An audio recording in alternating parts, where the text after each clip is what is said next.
Salut les amis et bienvenue sur ma chaîne Gilles Goro. Comment retrouver sa forme de geste? Durant presque 16 années, j'ai parcouru le monde comme instructeur de plongée sous-marine. J'ai accumulé des milliers de plongées et tout autant d'heures à enseigner la physique hyperbare à des élèves fascinés par ce monde où la pression devient une force omniprésente. Sous l'eau, tout change. La densité, les sensations, mais surtout le comportement des gaz que nous respirons. Quand on descend, la pression augmente. L'air de notre bloc de plongée, qui contient environ 21% d'oxygène et 79% d'azote, ne se comporte plus comme en surface. Les gaz deviennent plus solubles, l'azote sature lentement nos tissus, l'oxygène lui voit sa pression partielle grimper, ce qui modifie profondément nos processus métaboliques. Et c'est là que la physiologie devient passionnante. Comprendre comment un simple changement de pression influence notre corps, notre cerveau et parfois même notre état de conscience. Toutes ces années à observer l'effet de la pression à travers les lois de Dalton, la loi de Henry, de Boyle-Mariotte, les risques de sursaturation, la narcose, les limites de l'oxygène m'ont naturellement amené vers un domaine cousin, mais beaucoup plus orienté sur la santé, la récupération et la longévité. Ici, je vous parle de la thérapie hyperbare ou HBOT, en anglais pour Hyperbaric Oxygen Therapy. HBOT utilise les mêmes principes hyperbares, mais cette fois-ci dans un environnement parfaitement contrôlé.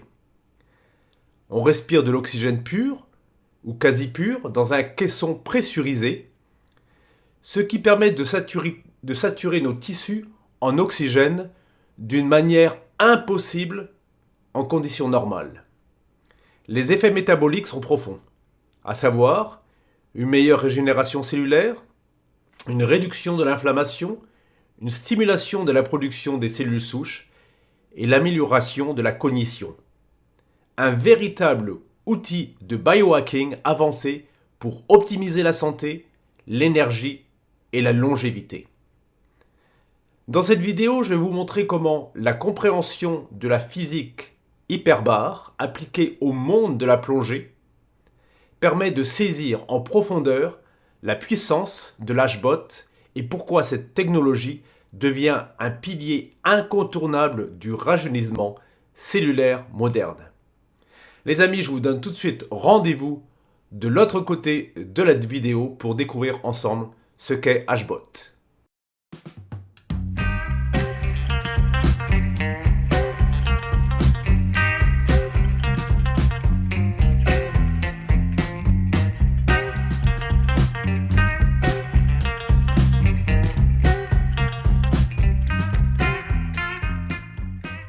Bien les amis, à la surface de la Terre, chaque centimètre carré de notre corps supporte une pression exercée par la couche atmosphérique, qui est d'environ de 1 kg par centimètre carré ou 101 325 pascal ou 760 mm de mercure. C'est l'expérience classique de Torricelli qui démontra que la pression de l'air peut soutenir une colonne de mercure de 760 mm.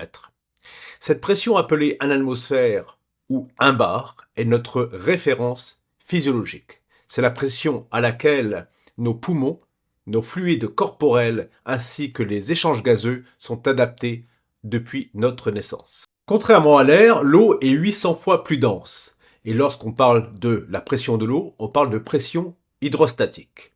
Tous les 10 mètres, la pression augmente d'environ de 1 bar. C'est-à-dire qu'à la surface, la pression exercée par la couche atmosphérique est d'environ de 1 bar.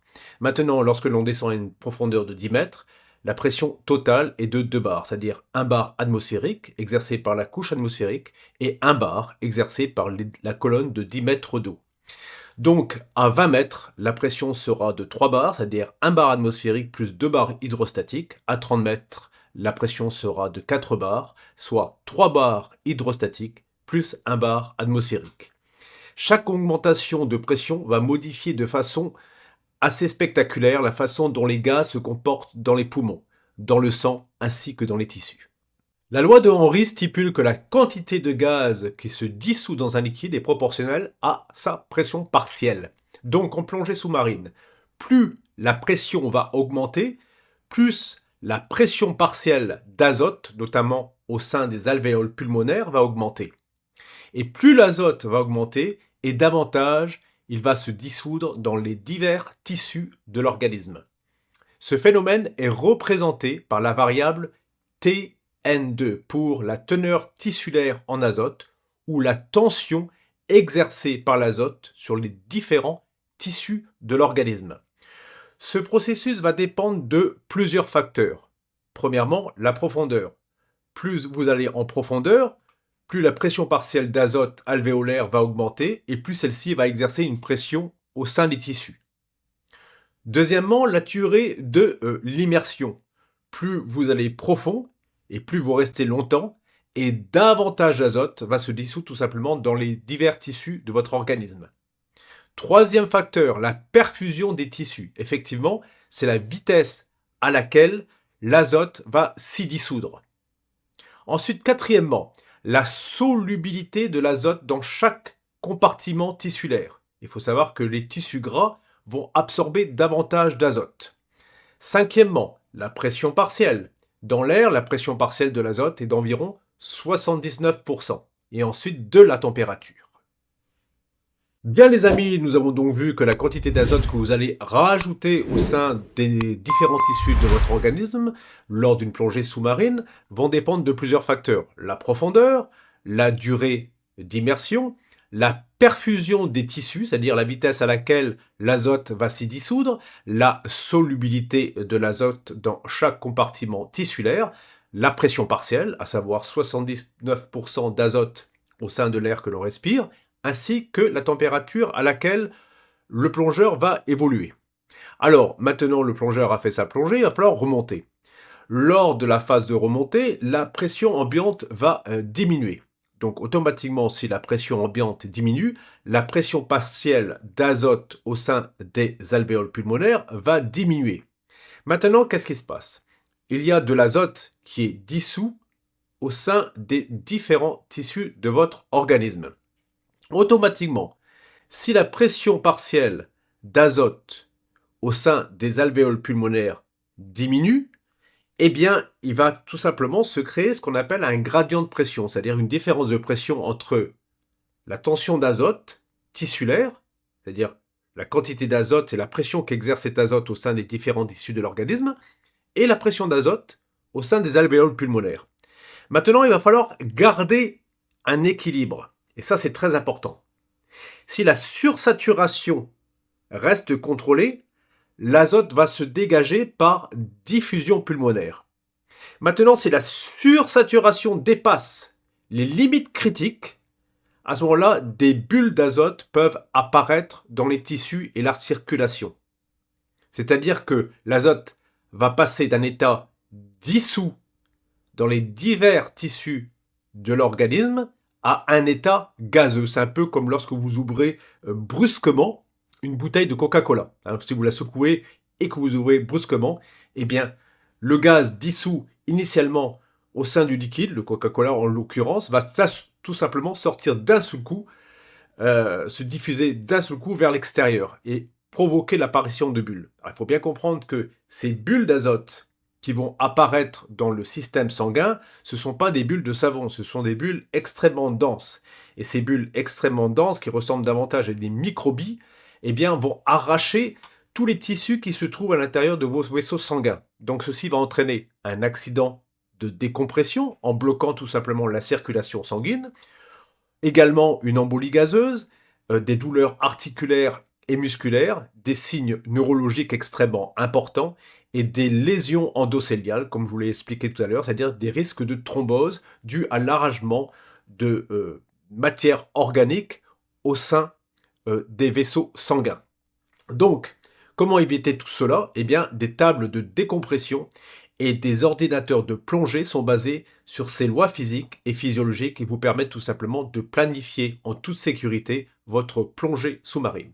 Bien les amis, qu'en est-il de la pression partielle de l'oxygène et de sa toxicité?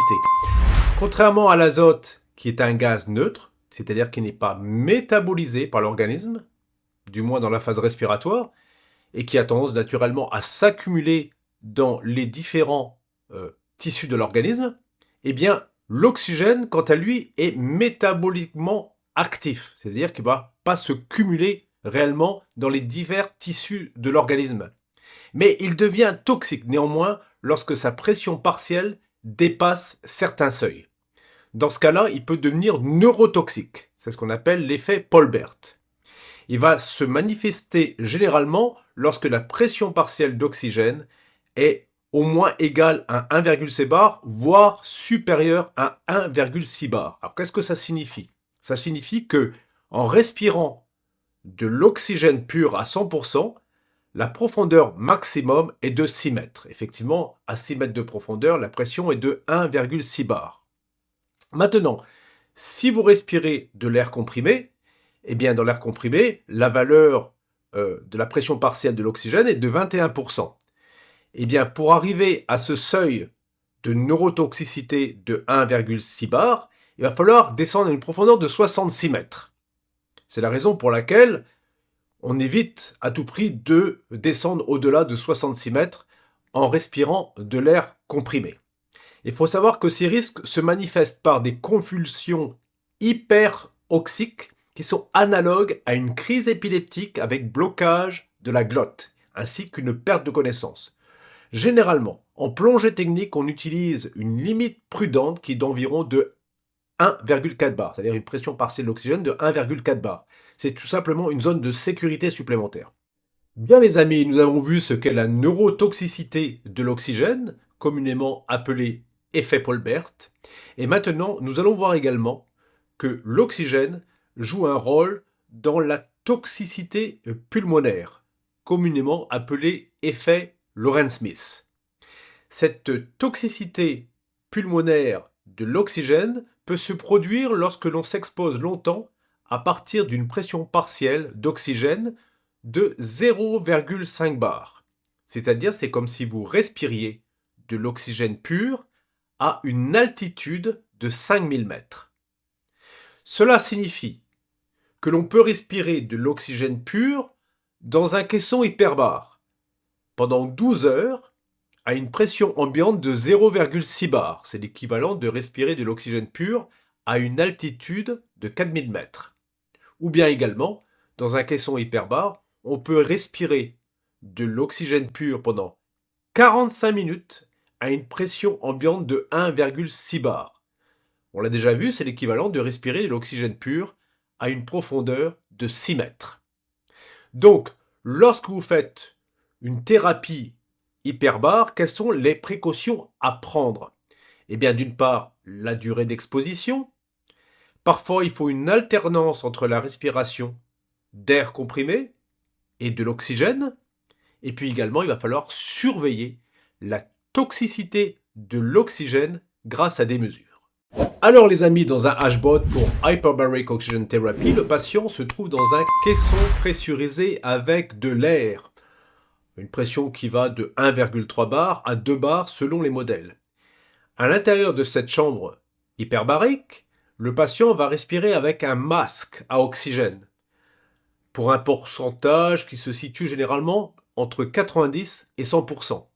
Le patient bénéficie ainsi d'une augmentation massive de la pression partielle d'oxygène inspirée, et ce, sans avoir à s'immerger dans l'eau, avec les risques associés, comme on l'a déjà vu auparavant, avec des pressions partielles élevées d'azote. Par exemple, s'il respire de l'oxygène pur à 100% à une pression ambiante de 1,5 bar, eh bien, il va respirer une pression partielle d'oxygène de 1,5 bar. Ainsi, la quantité d'oxygène dissous dans le plasma augmente de manière spectaculaire.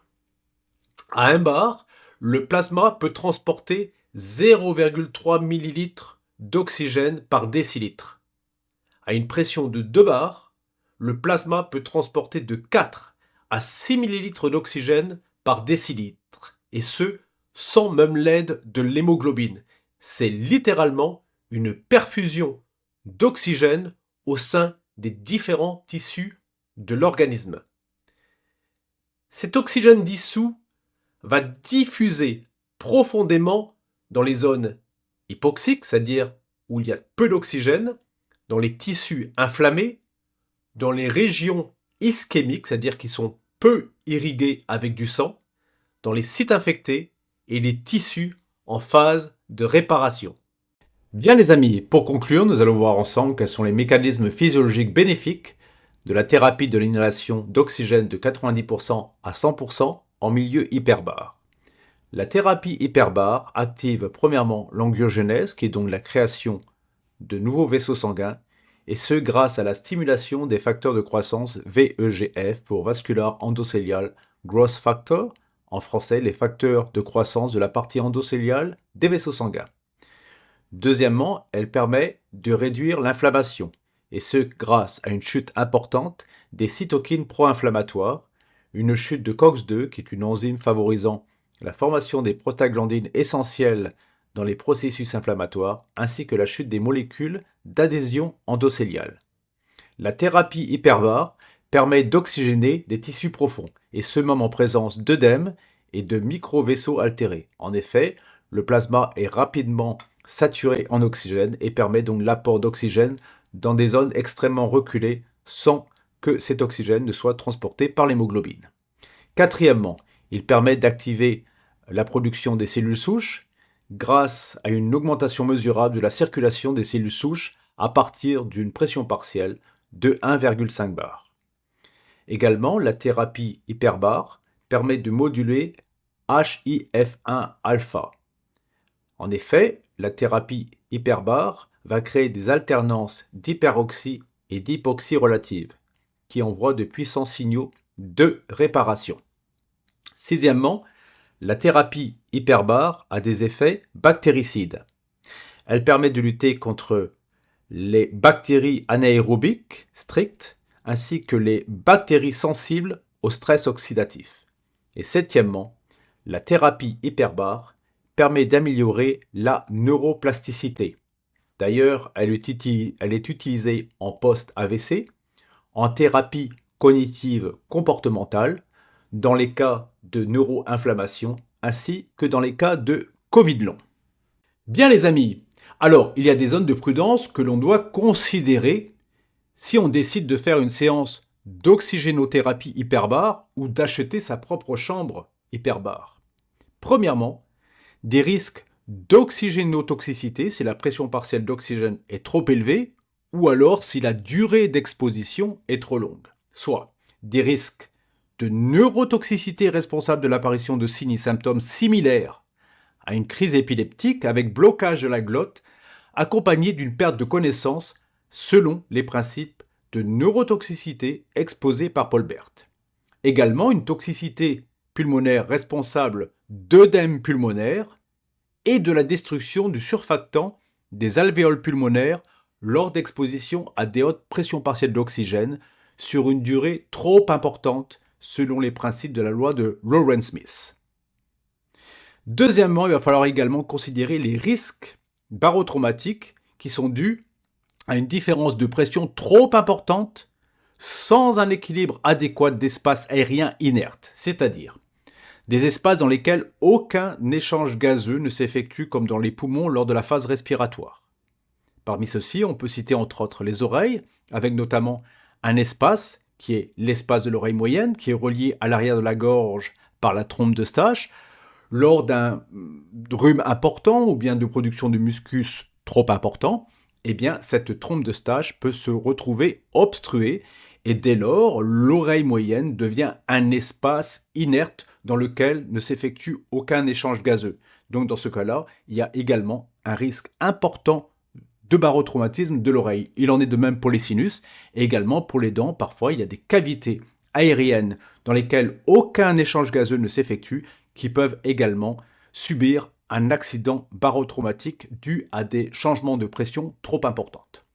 Et puis troisièmement, eh bien, il va falloir savoir que l'exposition à des hautes pressions partielles d'oxygène ne peut être envisageable suite à des antécédents médicaux graves au niveau de la sphère cardio-pulmonaire, notamment tout ce qui est BPCO pour bronchopneumopathie, des pneumothorax non traité, un emphysème du médiastin, le médiastin, la zone médiastinale étant cette zone qui contient à la fois les poumons et le cœur, et un emphysème sous-cutané suite à un pneumothorax, etc.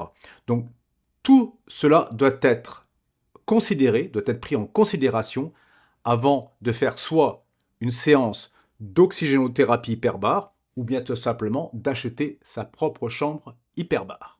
Voilà les amis, je pense avoir fait le tour un peu sur cette thérapie hyperbarique. Sachez que dans le commerce, on peut trouver des chambres hyperbares qui sont tout à fait adaptées pour une utilisation à domicile. Ceci dit, j'ai fait un peu mes recherches en France. Actuellement, on ne peut pas dire qu'il y ait énormément de centres de remise en forme ou des centres tels que des centres de thalassothérapie ou d'hydrothérapie ou des centres de bien-être qui proposent la thérapie hyperbare, contrairement aux États-Unis où ça devient de plus en plus populaire. Donc, effectivement, pour beaucoup de personnes, il reste plus avantageux d'investir son propre caisson ou sa propre chambre hyperbare. D'ailleurs, je vous donne rendez-vous tout de suite pour voir un modèle qui est fabriqué en Chine qui me semble extrêmement qualitatif et dont voici une courte vidéo.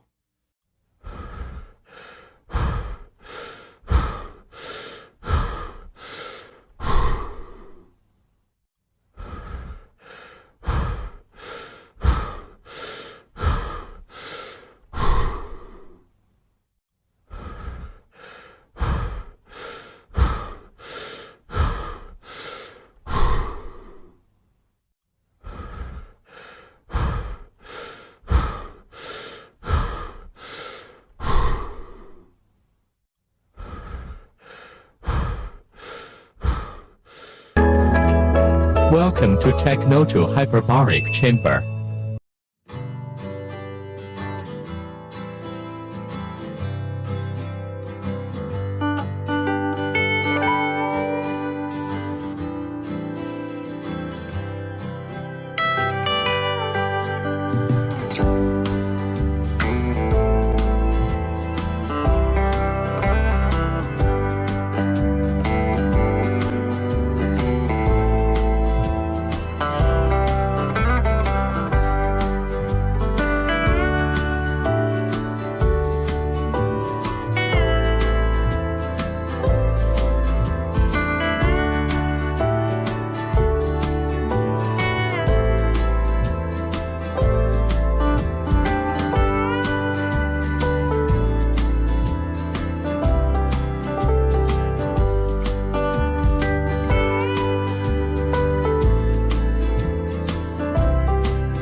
Bien les amis, si vous voulez aller plus loin et soutenir votre vitalité au quotidien, je vous invite tout simplement à découvrir la gamme Aquaspectre par Biospectrum, disponible directement sur ma boutique officielle We Are Alive. Ces solutions naturelles riches en sciences et en innovation sont conçues pour accompagner le corps dans son combat contre le stress oxydatif, l'inflammation et le vieillissement prématuré. Le lien de ma boutique est juste sous cette vidéo et vous bénéficiez automatiquement de 15% de réduction sur toute la gamme Biospectrum. N'oubliez pas, la santé est un choix quotidien. Faites aujourd'hui un pas de plus vers une longévité en pleine forme. Abonnez-vous pour ne pas manquer les prochains épisodes, likez si vous avez appris quelque chose de nouveau et partagez autour de vous pour inspirer vos proches. À très bientôt pour la suite de cette série.